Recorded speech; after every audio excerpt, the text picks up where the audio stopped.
Assalamualaikum warahmatullahi wabarakatuh. Nama saya Nisma Isni Aziz, kelas 10 OTKP 3. Saya akan mempresentasikan tentang tata ruang kantor. 1. Pengertian tata ruang kantor. Tata ruang kantor adalah pengaturan perabotan, mesin, dan sebagainya di dalam ruangan yang tersedia. Ada beberapa ahli yang mendefinisikan tata ruang kantor, diantaranya sebagai berikut.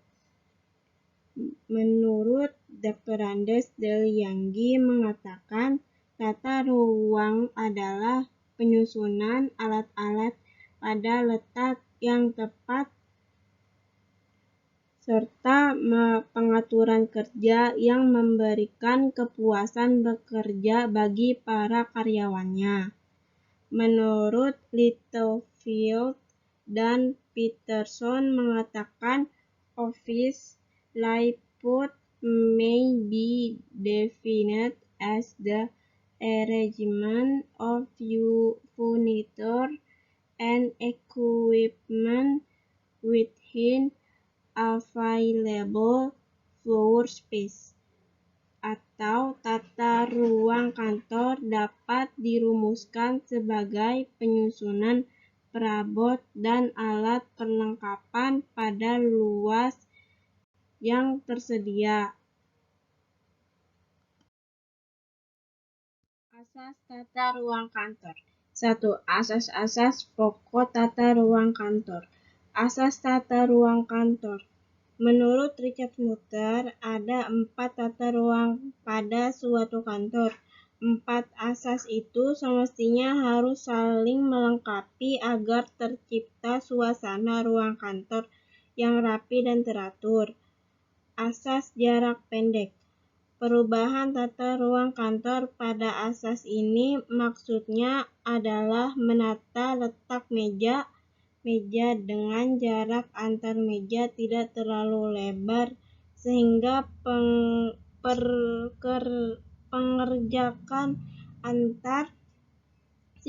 pergerakan antar karyawan dapat lebih cepat. Asas rangkaian kerja. Asas penempatan para pegawai dan peralatan menurut urutan pekerjaan menjadikan pekerjaan lebih cepat dan tidak membuat seliweran pegawai lainnya karena pengaturan mejanya sudah runtut atau teratur. Asas penggunaan segenap ruangan. Maksudnya adalah tidak ada ruangan atau luas ruangan yang tidak dimanfaatkan. Asas perubahan susunan tempat kerja. Asas ini memungkinkan apabila di kantor ada perkembangan baik pada pekerjaan maupun pegawai, tata ruang dapat diubah dengan mudah dan cepat. Tujuan tata ruang kantor. Tujuan. Adapun tujuan dari penataan ruang kantor adalah sebagai berikut. 1. Memberikan kemudahan yang optimum bagi arus komunikasi dan arus kerja. 2. Memberikan kondisi kerja yang baik bagi setiap orang. 3. Memudahkan pengawasan sehingga manajer dapat melihat staf yang sedang bekerja. 4. Memberikan kemudahan yang tinggi kepada setiap gerakan karyawan dari meja ke meja. 5. Menghindarkan diri dari kemungkinan saling mengganggu antara karyawan dengan karyawan lainnya. 6. Mempergunakan segenap ruangan dengan baik. 7. Memisahkan pekerjaan yang berbunyi keras, gaduh, dan mengganggu dari pekerjaan yang sunyi.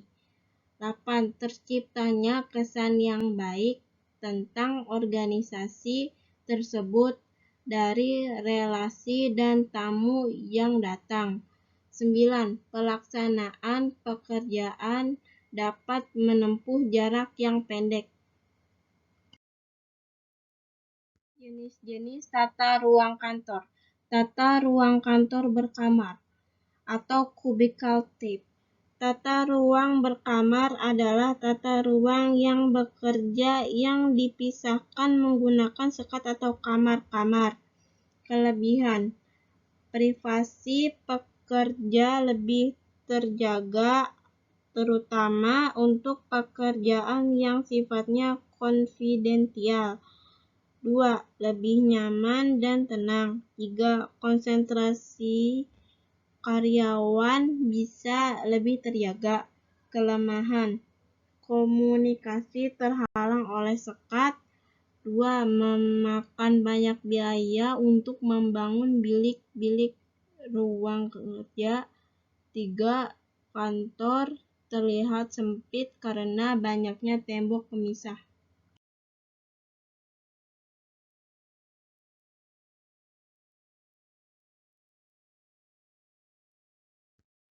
Tata ruang kantor terbuka atau open plan. Tata ruang kantor terbuka merupakan pengaturan tata ruang kantor dengan menggunakan sebuah ruangan besar untuk bekerja yang ditempat beberapa orang pegawai. Kelebihan: 1. Ruang kantor terlihat lebih luas. 2. Mudah dalam berkomunikasi antar pegawai. 3. Pemeliharaan dan biaya pembangunan kantor lebih murah. Kelemahan: 1. Cenderung lebih berisik. 2. Sulit mengerjakan pekerjaan konfidensial. 3. Kurang efektif karena dapat merusak konsentrasi pegawai. Tata ruang kantor berpanorama atau landscape office. Tata ruang kantor berpanorama adalah tata ruang kantor yang dihiasi oleh taman, dekorasi, dan hiasan lainnya. Kelebihan: 1. Kantor terlihat lebih segar dan asri. 2. Stigma kantor yang kaku jadi lebih menyenangkan. 3. Dalam meningkatkan kreativitas pegawai. Kelemahan: 1. Biaya perawatan dan renovasi kantor mahal. 2. Desain yang tidak sesuai malah membuat ruangan terlihat aneh. 3. Banyak ornamen-ornamen yang sebenarnya tidak perlu. Tata ruang kantor gabungan atau mixed office. Tata ruang kantor gabungan adalah tata ruang kantor gabungan, berarti gabungan antara ketiga bentuk tata ruang sebelumnya. Kelemahan: biaya perawatan dan pembangunan kantor lebih mahal. 2. Desain ruang kantor jadi tidak jelas dan kurang tertata. 3. Fungsi dari masing-masing ruang jadi kurang jelas. Kelebihan: 1. Dapat menyerap keunggulan dari jenis-jenis tata ruang kantor yang lain. 2. Tampilan terlihat lebih dinamis dan tidak kaku. 3. Bebas mendesain ruang kantor sesuai keinginan perusahaan. Faktor-faktor yang berhubungan dengan tata ruang kantor. 1. Penerangan cahaya. Penerangan cahaya yang baik akan diperoleh beberapa keuntungan, diantaranya A. Hasil pekerjaan atau produktivitas bertambah. B. Kualitas pekerjaan lebih baik. C. Kesalahan-kesalahan berkurang. D. Semangat kerja pegawai lebih baik. E. Mengurangi ketenangan dan kelelahan. F. Prestis lebih baik untuk perusahaan. 2.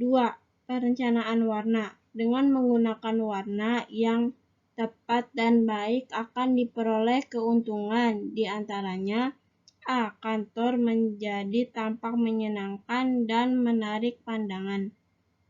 B. Mempunyai akibat yang tidak langsung terhadap efisiensi dan produktivitas pegawai. C. Mencegah kesilauan akibat cahaya yang berlebihan. D. Memelihara kegembiraan, ketenangan, dan semangat bekerja pegawai. E. Mengurangi rasa tertekan sehingga pegawai merasa lega dan bebas.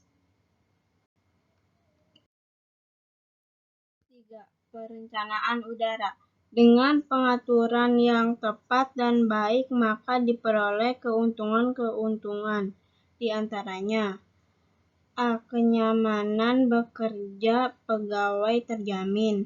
B. Produktivitas kerja yang lebih tinggi. C. Kualitas pekerjaan yang lebih baik. D. Semangat kerja yang lebih tinggi. E. Kesehatan pegawai terpelihara dengan baik.